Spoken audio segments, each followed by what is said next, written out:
تو جو نیک لوگ ہوتے ہیں نا، نیک لوگ، ان کے لاشعور میں اپنا اچھا ہونا اترا ہوتا، ہم بڑے اچھے ہیں. یہ چیز بہت بڑا سبب ہے دین سے دور لوگوں کے اور دور ہو جانے کا.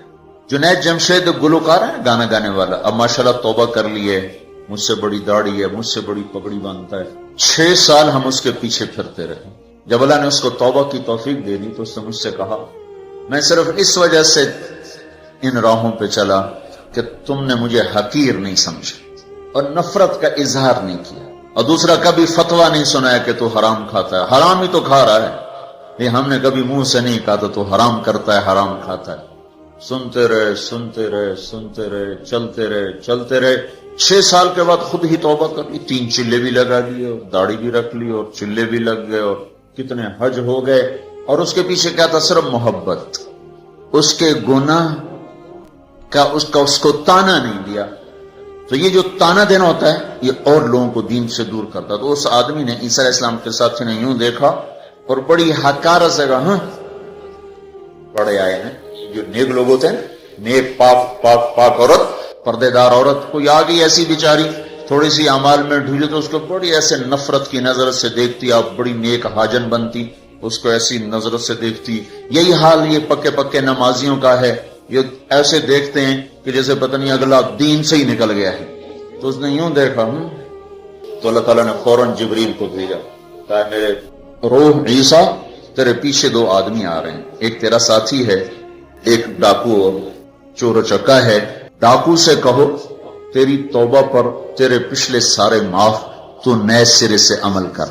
اور اپنے ساتھی سے کہو تیری نفرت کرنے پر تیری ساری نیکیاں برباد، تو بھی نئے سرے سے اب نیکیاں، تیرا سب ختم. تو ٹھیکیدار ہے میرے بندے کو حقیر سمجھنے کا. تو میرے بھائی اور بہنوں، ہمارے گھروں میں آگ ہے، آگ، اور وہ آگ چولہے کی آگ سے تیز ہے، پیٹرول گیس کی آگ سے تیز ہے، اور وہ غیبت کی بھڑکائی ہوئی آگ ہے. یہ وہ آگ ہے جو زبان نے بھڑکائی ہے، اس کو پانی سے نہیں بجھایا جا سکتا. تمہارا گلگت کا خوبصورت بہتا ہوا دریا یہ سارے کا سارا روک کر گلگت کے اوپر ڈال دیا جائے تو بھی یہ آگ ٹھنڈی نہیں ہو سکتی. اس آگ کو ٹھنڈا کرنے کا اللہ تعالیٰ ہی نے کہا ہے طریقہ، جو بتایا کہ لا یغتب بعضکم بعضا، بند کر لو زبانیں، غیبت مت کرو. لا تجسسوا، ہمارے نبی نے کہا کسی کی ٹو نہ لگاؤ کیا کرتی ہے کیا کرتا ہے. لا تحسسوا، لا تجسسوا. تحسس کیا ہے؟ خود پیچھے پھرنا. اور تجسس کیا ہے؟ کسی کو پیچھے لگ جاؤ دیکھو کیا. جیسے پولیس ہی نہیں، حکومت والے CID لگاتے ہیں نا، CID، یہ تجسس ہے. تجسس جاسوس، اسی سے جاسوس ہے. تجسس سے جاسوس. اور وہ رپورٹ لکھتے ہیں، وہ الٹی لکھیں سیدھی لکھیں، اسی پہ فیصلے ہوتے ہیں. تو میرے نبی نے کہا کسی کی ٹو نہ لگاؤ، کسی کی برائیاں نہ دیکھو، برائیوں پہ پردے ڈالو، اچھائیوں کو اچھالو، تو اللہ تمہیں سیدھا جنت کی راہوں پر لے جائے. تو جہنم وہ ہے جس میں مسلمان مرد عورتوں کو ڈالا جائے گا جو نافرمانی کرتے، نماز چھوڑتے مر گئے، سود کھاتے مر گئے، حرام کھاتے مر گئے، رشوت لیتے مر گئے، نماز چھوڑتے مر گئے، روزہ چھوڑتے. ایک اور بتا دوں، یہ گناہ تو عام ہیں. بہنوں کو حق نہیں دیا اور اس کے ساتھ مر گئے. بہنوں کا حق ہے نا باپ کی جائیداد میں، ماں کی جائیداد میں. اگر باپ نے 3 روپے چھوڑے ہیں، ایک بھائی 2 بہنیں ہیں، 2 روپے ایک بھائی کو ملے اور آدھا ان کو ملے گا، تو کیا ہوا بھائی؟ ادھر کیا ہوتا ہے؟ سارا حق بھائی دبا کے بیٹھ جاتا. سارا حق بھائی نے دبایا، اور بھائی کیا ہوا؟ کہا جی ہمارا رواج کوئی نہیں. اچھا، قرآن تو کہتا للذکر مثل حظ الانثیین، 2 بیٹیوں کے برابر ایک بیٹے کا حصہ ہے. 1 روپیہ بیٹی کو ملا، 2 روپے بیٹے کو ملے، 8 آنے بیٹی کو ملے، 1 روپیہ بیٹے کو ملے گا. پر اللہ تبارک و تعالیٰ نے عورت کا حق پہلے بتایا، مرد کا حق بعد میں بتایا. للذکر مثل حظ الانثیین، للذکر مثل حظ الانثیین. اور یہاں ساری گلگت کی وادی بہنوں کا حق کھا جاتی ہے، اور کوئی کہتا بھی نہیں کہ حرام ہو گیا. تو رشوت کھائے تو کہتے رشوت کھاتا ہے، کوئی سود کھائے کہتے بڑا مجرم ہے سود کھاتا ہے، کوئی ڈاکہ ڈالے تو کہتے بڑا ظالم ہے ڈاکے مارتا ہے. سارے گلگت والوں نے بہنوں کے حق پہ ڈاکہ مارا، نہ کوئی مقدمہ ہوا، نہ کوئی فریاد ہوئی، نہ کسی نے ہائے کی. اور کسی بہن نے کچھ مانگ بھی لیا تو الٹا اسے پہ چڑھائی ہو گئی. بہنوں کا حق کھاتا ہوا مر گیا، جنت کی ہوا بھی نہیں لگی. ماں کا حق کھا لیا، خامد مر گیا، اللہ نے ماں کا حق رکھا ہے. اولاد ہے تو 8واں حصہ ماں کا ہے، اولاد کوئی نہیں 4تھا حصہ ماں کا ہے. باپ مر جاتا ہے، مائیں بیچاری فقیر بن کے بچوں سے خیرات مانگتی ہیں، حالانکہ اللہ نے خامد کے حق میں سے 1/8 ماں کا حق رکھا تھا، کوئی نہیں دیتا. ماؤں کا حق ہڑپ، بہنوں کا حق ہڑپ، اور پھر اس کے ساتھ یہ احساس بھی نہیں ہے کہ میں مجرم ہوں، میں نے ظلم کیا ہے، یہ احساس ختم ہو گیا ہے. تو بھائیوں میرے بہنوں، اللہ نے جہنم کو بنایا ہے نافرمان مسلمان مرد عورت کے لیے. اگر توبہ نہ کی تو اس میں جانا ضرور ہے. جو ہے نا آخری آدمی ہے جو نکالا جائے گا. جب وہ نکالا جائے گا تو اللہ تعالیٰ کہیں گے اس کو نکالو، ایک آدمی دوزخ میں اس کو نکالو. تو وہ جبریل آ کر کہیں گے بھی اس کو نکالو. تو دوزخ کا فرشتہ مالک کہے گا کہ دوزخ نے ایک کروٹ بدلی ہے، اس میں ہر چیز کو اس نے الٹا پلٹا کے پھینک دیا ہے، مجھے سمجھ میں نہیں آ رہا وہ کہاں پڑا ہوا ہے. تو جبریل کہیں گے یا اللہ وہ مالک کو پتہ نہیں چل رہا وہ کہاں پڑا ہوا ہے. تو اللہ تعالیٰ کہیں گے جاؤ فلاں پتھر کے نیچے دبا پڑا ہے.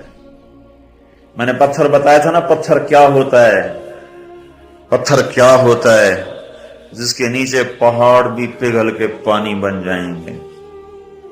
اللہ تعالیٰ کہیں گے فلاں دوزخ کے کونے میں پتھر کے نیچے ہے. تو جبریل بھی اندر جائے گا اور وہ مالک بھی اندر جائے گا.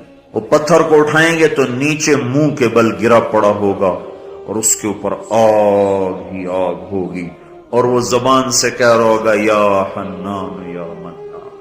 ایک دفعہ جبریل ہے کہ یا رسول اللہ آپ کو دوزخ کے سنوں کا سنیں کہ جہیم میں حاویہ میں منافق ہیں، جہیم میں مشرک ہیں، سقر میں صابی ہیں مجوس ہیں، اور سعیر میں مجوس ہیں، لظہ میں یہود ہیں، حطمہ میں عیسائی ہیں.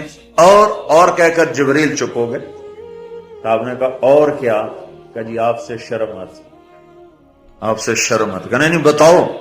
کہا جہنم میں آپ کی امت ہے، نافرمانی کرتے ہوئے جو مر گئے توبہ کیے بغیر. تو ہمارے نبی بے ہوش ہو کے گر گئے اور روئے جا رہے، نہ کسی سے بات کر رہے، نہ کلام کر رہے، نہ کھانا کھا رہے، روئے جا رہے. حضرت عمر رضی اللہ تعالیٰ عنہ اجازت مانگنے گئے تو آپ نے اندر آنے کی اجازت نہیں دی. سلمان فارسی اجازت مانگنے گئے تو آپ نے اندر آنے کی اجازت نہیں دی. سلمان فارسی بھاگ کے حضرت فاطمہ کے پاس گئے کہ جاؤ ابا کی خبر لو. وہ رو کے ان کا حال برا ہے، کسی سے بات نہیں کر رہے، کھانا نہیں کھا رہے. حضرت فاطمہ رضی اللہ تعالیٰ عنہ دوڑی ہوئی تشریف لائیں، دروازے پہ دستک دی تو آپ نے، چونکہ حضرت فاطمہ سے محبت بے پناہ تھی تو آپ نے فوراً اجازت دے دی. اندر آئیں تو کہا ابا جان کیا ہوا، میں آپ پہ فدا قربان، آپ کا یہ حال کیوں بنا ہے، کیا ہوا ہے؟ تو آپ نے کہا فاطمہ میری بیٹی، مجھے جبریل نے بتایا ہے میری امت کے نافرمان مرد عورتوں کو جہنم میں جانا ہوگا. اور آپ نے کتنے نوجوان ہوں گے جو کہیں گے ہائے ہماری جوانی پہ کرم میں رحم کرو، پر کوئی رحم نہ کھائے گا. کتنے بوڑھے ہوں گے جو کہیں گے ہمارے بڑھاپے پہ رحم کرو، کوئی رحم نہ کھائے گا. کتنی عورتیں ہوں گی جو ننگی ہو کر جہنم میں پھینکی جائیں گی اور ان کے بالوں کی چوٹیوں سے پکڑ کر فرشتے ان کو گھسیٹ رہیں گے اور کہیں گے ہائے ہماری بے پردگی، ہم پر رحم کرو. ان پر کوئی رحم کرنے والا نہیں ہوگا. مجھے یہ خبر رلا رہی ہے، بے قرار کر رہی ہے. تو لیبلوکم ایکم احسن عملا، ان قریب موت پر یہ سب کچھ کھل کے سامنے آنے والا ہے.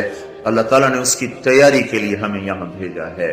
ہم آزاد نہیں ہیں، اللہ اس کائنات کا بادشاہ ہے. زندگی موت کا نظام بنایا اور عزت اور ذلت کا نظام بنایا، جنت اور جہنم کا نظام بنایا، عرش فرش زمین آسمان چاند تاروں کا نظام بنایا، اور دنیا اور آخرت کی ساری عزتوں تک پہنچانے کے لیے حضرت محمد صلی اللہ تعالی علیہ وسلم کو رہبر بنا کر، ہادی بنا کر، قیامت تک کے آنے والے انسانوں کے لیے رہبری کا طریقہ دے کر آپ نے مدینے مکے کی پہاڑیوں سے آپ کو چاند بنا کے، سورج بنا کے آپ کو طلوع فرمایا. اور پھر قیامت تک کے لیے سورج چمکتا رہے گا، یہ چاند چمکتا رہے گا، نہ یہ گھٹتا ہے اور نہ اس پر کوئی گہن لگتا ہے، نہ اس پر کوئی داغ آتا ہے، نہ اس میں کوئی آگ ہے. آپ ساری دنیا کے مردوں عورتوں کے لیے عزت کا راستہ لے کر آئے، بلندی کا راستہ لے کر آئے، کامیابی کا۔ رسول اللہ صلی اللہ علیہ وسلم نے فرمایا 4 چیزیں بد نصیبی کی پہچان ہیں: آنکھوں کا خشک ہونا کہ اللہ کے خوف سے کسی وقت بھی آنسو نہ ٹپکے، دل کا سخت ہونا کہ آخرت کے لیے یا کسی دوسرے کے لیے کسی وقت بھی نرم نہ پڑے، امیدوں کا لمبا ہونا، دنیا کی لالچ۔